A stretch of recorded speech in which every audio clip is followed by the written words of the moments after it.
Saludos, bienvenidos Raquel Chiribella, Raquel Aro, dispuestas una vez más a daros algunas indicaciones. En este caso, segunda prueba, la presentación, exposición y defensa de la unidad didáctica. En primer lugar, vamos a hablar de los contenidos que vamos a tratar en este vídeo. Por un lado, la exposición y la defensa de la unidad didáctica. Hablaremos de cómo entrenar, aquellas formas que tenemos que tener en cuenta, la propia presentación y cuestiones que tienen que ver sobre la documentación o aquellos recursos que podemos presentar en esta prueba. Y finalmente, algunas cuestiones que tienen que ver con la despedida. Comenzamos ya con las partes que tiene que incorporar vuestra unidad didáctica. En primer lugar, la presentación, donde incluiréis la justificación y situación en la que se va a desarrollar, es decir, el curso y trimestre en el que se inserta. Los fines y objetivos también hay que incluirlos, conceptos como las competencias clave, perfil de salida, competencias específicas o saberes básicos. Un apartado muy importante es el de la metodología. Sabéis que es uno de los más diferenciadores, pues además de contenidos, saberes básicos, elementos transversales y contenidos interdisciplinares, incluiréis actividades que sean motivadoras, originales, interesantes y que os hagan diferenciaros del resto de opositores. En el apartado de evaluación, como sabéis, pues hay que incluir criterios, técnicas e instrumentos, también los criterios de calificación, que no es exactamente lo mismo que los criterios de evaluación, mecanismos de recuperación, evaluación de pendientes, en fin, todo aquello que consideréis que pues es interesante que comentéis acerca de cómo vais a evaluar. Insistimos en que como la evaluación es tan importante, pues quizá estaría bien aportar un documento de planificación curricular que incorpore todos esos ítems que vais a tratar. También debéis mencionar las medidas de inclusión educativa, si en su caso pues tuvierais que implementarlas en el aula, la conclusión y finalmente la bibliografía utilizada y la legislación. Bien, en la parte de la introducción, pues como veis, os hemos puesto un ejemplo. Una manera de introducir podría ser utilizar pues este poema de Gabriel Celaya, por ejemplo, para establecer esta comparación, ¿no? O esta metáfora. Así que podemos ver en esta siguiente pizarra, utilizando esa comparación, como decimos, que educar podría ser medir, pesar y equilibrar, y podríamos poner en la parte de medir el contexto, las competencias clave, objetivos, contenidos, en la parte del peso, lo que es la evaluación, y el equilibrio determinado por la inclusión educativa, la metodología o aquello que tiene que ver con la recuperación, ¿no? Proponemos algunos ejemplos.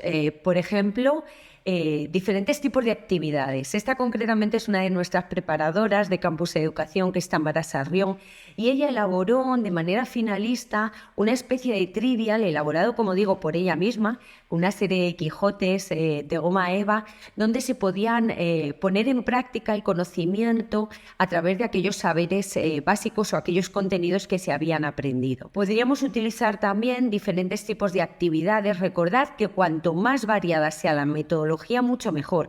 Ahí tenéis ejemplos de actividades que tienen que ver con el desarrollo, ¿no? Actividades de desarrollo, de motivación, actividades de diagnóstico inicial. No olvidemos trabajar el plan de lectura. La lectura es algo muy importante ahora también a nivel de centro. Rúbricas de cara a la exposición oral o cualquier otra prueba.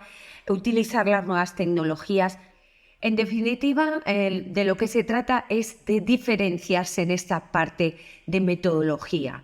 Creemos que es el pilar básico de la unidad didáctica, sin dejar a un lado otros de los apartados que obviamente hay que trabajar, como el contexto, la justificación, como aquellos apartados que nos ha indicado Raquel. Pero ofrecer una metodología variada, diversa, que se adapte a todas las necesidades que tenemos del alumnado y, como digo, con variedad de actividades es más que interesante. Llega el momento de cómo preparar el discurso. Hay que dar un esfuerzo titánico para realizar lo más personalmente ese discurso.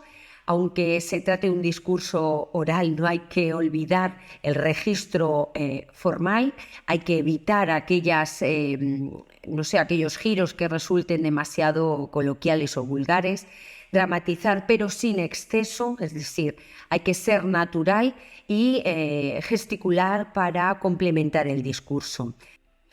¿Qué consejos claves os aportamos? Bueno, desde luego enfocar el discurso sobre aquellos criterios de calificación de esta segunda prueba que se han publicado. No divagues, cíñete al tiempo asignado y practica para no quedarte corto ni excederte del tiempo. Hay que enlazar unos apartados con otros, hay que detenerse solamente en aquello que sea realmente interesante. Entendemos que la parte de metodología debe ser muy importante.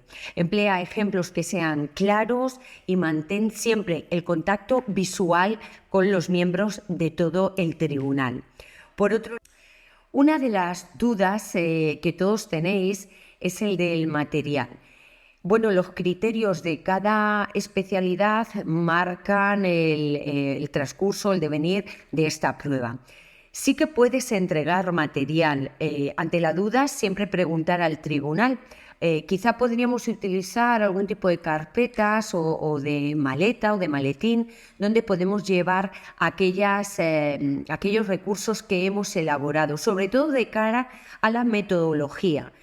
Ponemos ahí algunos ejemplos que pueden ser rúbricas para aquellas pruebas que hemos preparado, para aquellos recursos, para aquellas actividades, algún tipo de actividad.